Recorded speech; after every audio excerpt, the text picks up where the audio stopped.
बिस्मिल्लाहिर्रहमानिर्रहीम। अस्सलाम वालेकुम स्टूडेंट्स। जी बेटा, लास्ट टाइम हमने चैप्टर 3 स्टार्ट किया था, जिसके 2 लेक्चर्स हमने 3.1 के साथ यूटिलाइज़ किए थे और उसमें जो मेन टॉपिक था वो डिफरेंशियल ऑफ ए वेरिएबल था। आज हम इंटीग्रेशन को स्टार्ट कर रहे हैं, यानी जो मेन हमारा टॉपिक है इंटीग्रेशन, वो हम शुरू करेंगे।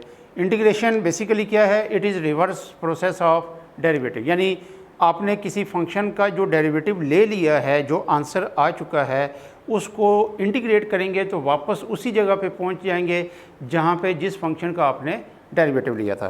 तो इंटीग्रेशन का जो मेन पर्पस है वो ये है, to find anti derivative of a function. ठीक है, ये तो इसका मेन है। अब इसमें दो चीज़ें हैं, एक हम कहते हैं इनडेफिनेट इंटीग्रल्स और दूसरा होता है डेफिनेट इंटीग्रल्स।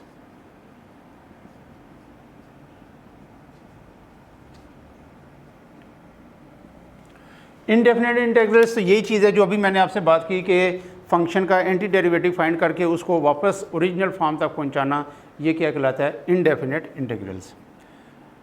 यानी ये तो सेम है, टू फाइंड एंटी डेरिवेटिव। और डेफिनेट इंटीग्रल ये इसकी एप्लीकेशन है, जो इसका एडिशनल बेनिफिट है कि एंटी डेरिवेटिव फाइंड करने के अलावा भी इसकी कह लो कि जो एक एडिशनल बेनिफिट आता है वो है डेफिनेट इंटीग्रल में हम डिस्कस करते हैं। वो क्या चीज़ है? वो हम ये है कि जो कर्व सरफेसेस होती हैं, कर्व सरफेसेस होती हैं, एरिया अंडर कर्व फाइंड करने के लिए कह लो कि हम इंटीग्रेशन यूज़ करते हैं, क्योंकि कर्व जो सरफेसेस होती हैं वो एक रेगुलर शेप नहीं होती। जैसे रेगुलर शेप्स होती हैं ट्राइंगल, स्क्वायर, पेंटागन, हेक्सागन, इस तरीके से जो रेगुलर शेप्स हैं उनके तो हमारे पास पेट फार्मूलास हैं, लेकिन जो भी कर्व सरफेसेस होती हैं उनके पेट फार्मूलास नहीं हैं। तो अगर हमें उस फंक्शन का पता चल जाए कि ये कर्व किस फंक्शन का है, तो कहाँ से लेके कहाँ तक हमने एरिया फाइंड करना है, तो ये हम इंटीग्रेशन की मदद से फाइंड कर सकते हैं। तो ये टॉपिक तो इंशाल्लाह आएगा 3.67 और बस 3.67 में ही आएगा। तो बाकी जो मेन टॉपिक है हमारा वो इनडेफिनेट इंटीग्रल है। अब इसमें जो सिंबल्स यूज़ होते हैं इंटीग्रेशन में, जैसे हम एस लिखते हैं ना, तो एस को ज़रा वर्टिकली थोड़ा सा खींच दें, ये सिंबल है इंटीग्रेशन का। यहाँ पे बीच में कोई भी फंक्शन है, सपोज़ कोई एफ ऑफ एक्स है और साथ डिफरेंशियल आएगा। डिफरेंशियल ये बताएगा कि आपने किस वेरिएबल की रेस्पेक्ट से इसको इंटीग्रेट करना है। जैसे अगर आपको याद हो, सेकंड चैप्टर में हम मेंशन करते थे वर्डिंग की सूरत में कि differentiate with respect to x, differentiate with respect to theta, या विद रेस्पेक्ट टू टी, या विद रेस्पेक्ट टू जी। इस तरीके से जो जो वेरिएबल होते थे उसके लिहाज से मेंशन करते थे। यहाँ पे हम वर्डिंग नहीं यूज़ करेंगे, यहाँ पे सिंबल्स हैं। इस सिंबल का मतलब है कि इंटीग्रेट करें, यानी एंटी डेरिवेटिव फाइंड करें, और इसका मतलब है कि किस वेरिएबल की रेस्पेक्ट से करेंगे। ठीक है, इस सिंबल को पढ़ते हैं इंटीग्रल। ये क्या मैंने बोला है? डिफरेंशियल। और ये जो बीच में फंक्शन है जिसको हम इंटीग्रेट करने जा रहे हैं, इसको कहते हैं इंटीग्रैंड। जब हम इसको इंटीग्रेट कर देंगे, सपोज़ ये इसका आंसर आ गया, ठीक है, तो इसके साथ हम कांस्टेंट ऑफ इंटीग्रेशन भी लिखते हैं। अब ये क्या रीज़न है? ये क्या नई चीज़ है? अब देखें, मिसाल के तौर पे हमने डेरिवेटिव लिया एक्स स्क्वायर का, आंसर क्या आया? 2x आया। अगर हमने डेरिवेटिव लिया एक्स स्क्वायर प्लस 5 का, इसका भी आंसर 2x प्लस 0, तो वो 2x ही बनेगा। अब देखें, अगर हम इंटीग्रेशन को 2x देते हैं तो वो 2x को एक्स स्क्वायर तक तो पहुंचा देगा, यहाँ तक तो उसको कोई इशू नहीं है, लेकिन उसको कैसे पता चलेगा कि इस 2x के साथ कुछ था या इस 2x के, यानी जो इसका मेन फंक्शन था वहाँ पे कुछ उसके साथ वैल्यू प्लस माइनस हो रही थी या नहीं हो रही थी। तो इसलिए ये इंटीग्रेशन का एक स्टैंडर्ड रूल है कि जहाँ पे इंटीग्रेशन ख़त्म हो जाएगी, जिस स्टेप में इंटीग्रेशन कंप्लीट हो जाएगी, यानी सिंप्लीफाइड फॉर्म तो चलो आगे आ जाएगी, जहाँ पे एंटी डेरिवेटिव आपने फाइंड कर लिया है, उसी स्टेप से आपने प्लस सी लिखना शुरू कर देना कि शायद इसके साथ कोई कांस्टेंट भी था। इस कांस्टेंट को भी हम एग्जैक्ट फाइंड कर सकते हैं कि वो 5 है, 10 है, 1 है, 100 है, क्या चीज़ है, लेकिन उसके लिए हमें कुछ इनिशियल कंडीशंस चाहिए होती हैं, जो कि हमारा टॉपिक बनेगा 3.8 में इंशाल्लाह। ठीक है। तो बस ये आपने याद रखना है कि जब भी हम किसी फंक्शन को इंटीग्रेट करेंगे तो जब उसका आंसर आ जाएगा तो उसके आखिर में क्या लिखना है, प्लस सी, जो कि क्या कहलाता है, कांस्टेंट ऑफ इंटीग्रेशन। और उसकी क्या रीज़न है कि मे बी क्योंकि शायद जो ओरिजिनल फंक्शन था उसमें वेरिएबल वाली टर्म्स के साथ कोई सम कांस्टेंट भी था। ठीक है, ये बात है।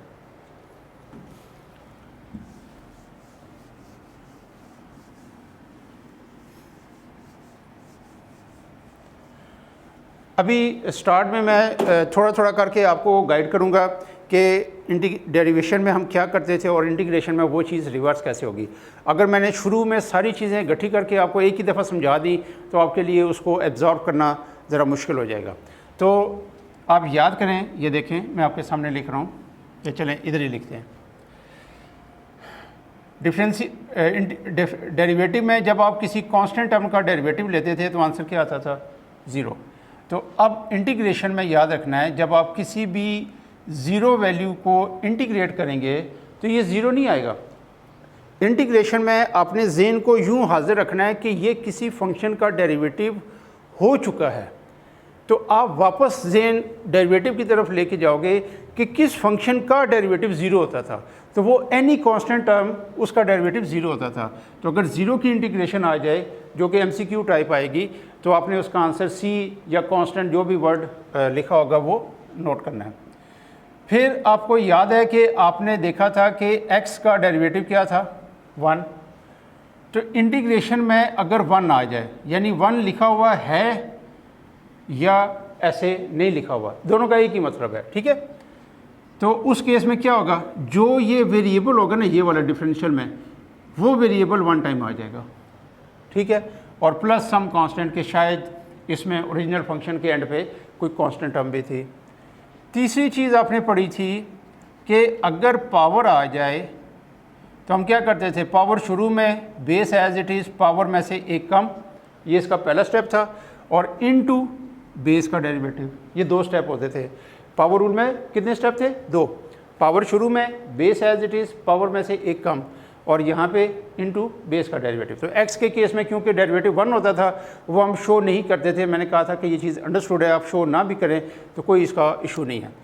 इंटीग्रेशन में अगर आपको कोई x की पावर मिल जाए, यानी जो वेरिएबल साथ दिया हुआ है डिफरेंशियल में वही वेरिएबल पावर, यानी उसकी कोई सम पावर है, चाहे 1 पावर है, 2 पावर है, 3 पावर है, नेगेटिव पॉजिटिव कोई भी पावर है, तो उसका ये करना है, क्योंकि बेस में कौन है, x, यानी ये वाला variable.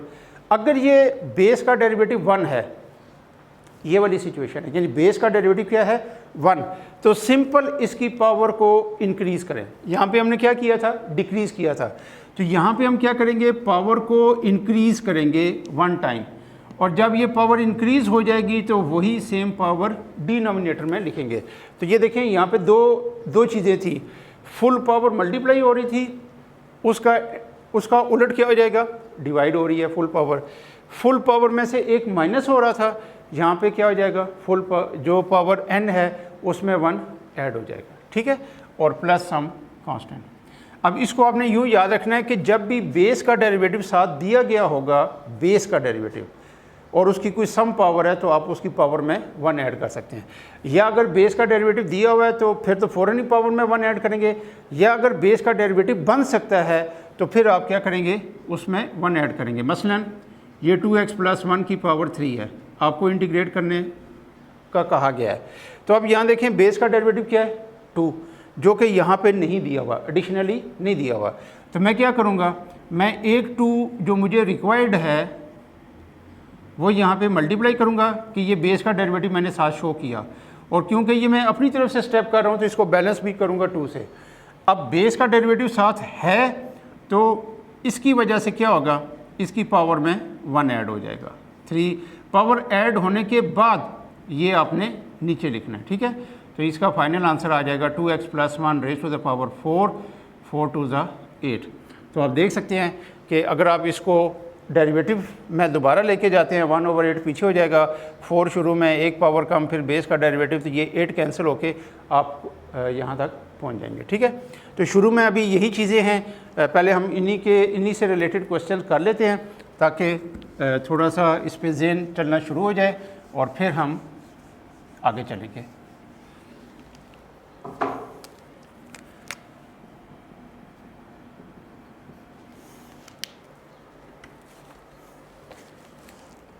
Evaluate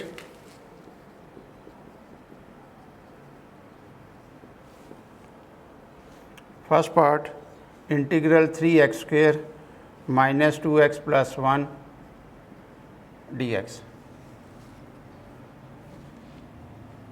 Second part integral under root x plus 1 over under root x dx.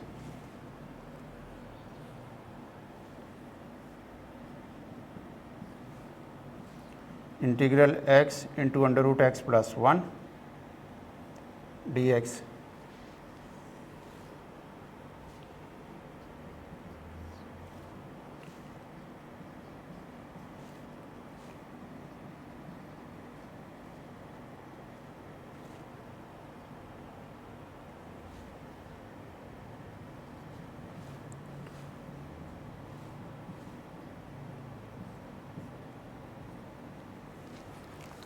जी ये कुछ पार्ट्स मैंने लिखे हैं, देखते जाएं। यहाँ पे देखिए होल पावर नहीं है तो इंटीग्रल जैसे डेरिवेटिव में हम हर टर्म का अलग अलग डेरिवेटिव लेते थे, यहाँ भी वही सेम स्टेप करेंगे और अगर कोफिशिएंट होगा वो पीछे करते जाएं। यानी 3 by integral x square d x, 2 को -2 को बाय रखें x d x 1 d x.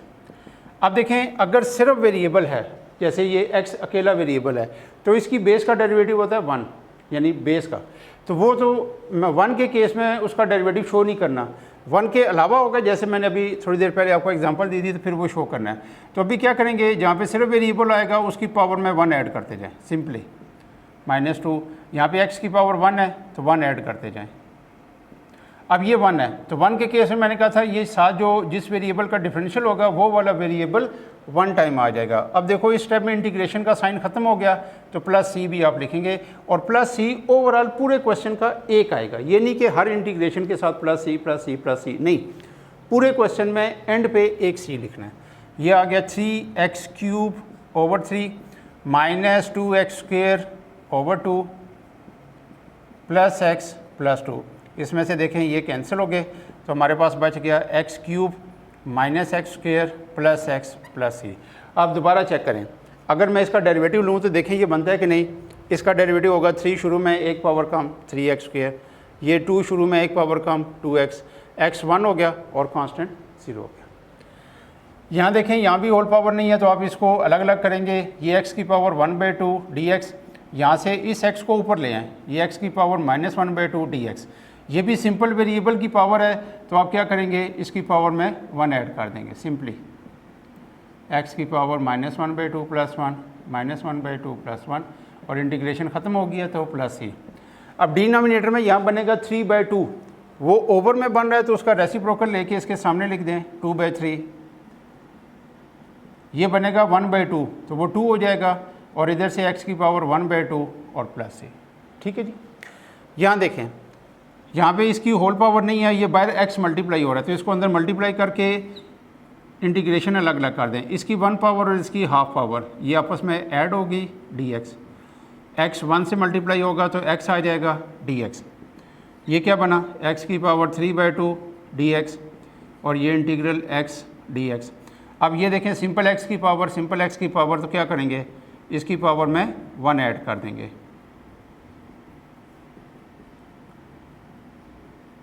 और +c। बस आखिरी स्टेप, ये 5/2 बनेगा तो इसको 2/5 करके शुरू में ले आएं, x की पावर 5/2, आगे डिनोमिनेटर में ये 2 ही लेगा प्लस एक्स स्क्वेयर ओवर 2 और +c एज इट इज़। अब यहाँ देखें, अब इंटीग्रेशन अंदर अप्लाई नहीं हो सकती क्योंकि होल पावर है। तो होल पावर के केस में जो मैंने अभी थोड़ी देर पहले आपको शुरू में समझाते हुए इसी तरह की मिलती जुलती एग्जांपल दी थी कि अब देखो बेस का डेरिवेटिव है 2, वो यहाँ पे नहीं दिया हुआ, अगर वो इसके साथ कंप्लीट हो जाए तो इसकी पावर में हम 1 ऐड कर सकते हैं। तो 2 हमें चाहिए, ये मैंने बैलेंस किया, ये इसका डेरिवेटिव कंप्लीट किया। अब इस डेरिवेटिव के होने की वजह से इसकी पावर में 1 ऐड हो जाएगा, यानी अब इसका फर्दर कोई काम नहीं है क्योंकि इसकी वजह से ये इंटीग्रेट हो चुकी है। इसकी पावर में 1 ऐड कर दें, ये जो इंटीग्रेशन के बाहर नंबर होगा ना वो फालतू होगा, वो एज इट इज़ आएगा। जो आगे बेस का डेरिवेटिव बनेगा वो इंटीग्रेशन का हिस्सा बन के ख़त्म हो गया। प्लस सी ये बनेगा 3/2, तो उसको 2/3 करके शुरू में ले आए, ये 2x + 3 की पावर 3/2 आ गई, प्लस सी इसमें से 2 कैंसिल हो गया, तो ये फाइनल आंसर आ गया 1/3 2x + 3 raise to the power 3/2 plus C. यहाँ देखें बहुत आसानी से स्क्वायर हम ओपन कर सकते हैं, तो ये देखें √x का स्क्वायर x + 1/x, और जब -2a भी करेंगे तो ये आपस में कैंसिल हो जाएंगे। ये अब होल पावर ख़त्म हो गई, अब आप अलग-अलग इंटीग्रेट करोगे और 2 को बाहर निकाल दें, 2 कांस्टेंट है। यहाँ देखें फर्स्ट टर्म में क्या है, x की इंटीग्रेशन है, तो x के केस में क्या होगा, इसकी पावर में 1 ऐड कर दें। अच्छा अब ये देखिए 1/x, अगर आप याद करें कि 1/x क्या था, तो आप लोगों ने नेचुरल लॉग ऑफ x का डेरिवेटिव पढ़ा था 1/x। Natural log of x का डेरिवेटिव क्या पढ़ा था 1/x। तो अब आप यहाँ पे खड़े हैं, तो इसको वापस ले आए इधर। अब इसको आपने यूँ याद रखना है कि जो ओवर वाली टर्म होगी उसका नेचुरल लॉग कब बनेगा, उसकी 2 कंडीशंस हैं। अगर डिनोमिनेटर में होल पावर 1 है पहली कंडीशन, और नीचे वाली जो टर्म है डिनोमिनेटर में उसका डेरिवेटिव अगर ऊपर कंप्लीट है या कंप्लीट हो सकता है, तो फिर उसका डेरिवेटिव उसका नेचुरल लॉग बनेगा। अब ये देखें x की पावर 1 है, पहली कंडीशन होल्ड कर गई, x का डेरिवेटिव 1 वो देखें ऊपर मौजूद है, तो अब आप इसकी जगह क्या लिखोगे, plus natural log of x -2, और जहाँ पे मैंने कहा है कि इंटीग्रल dx आ जाए या बीच में 1 लिखा हुआ है या नहीं लिखा, अंडरस्टूड है कि वो 1 है, तो इससे x आएगा और प्लस सी। ठीक है जी, ये कंप्लीट हो गया। इसी में 1-2 पार्ट्स में और कराता हूँ आपको।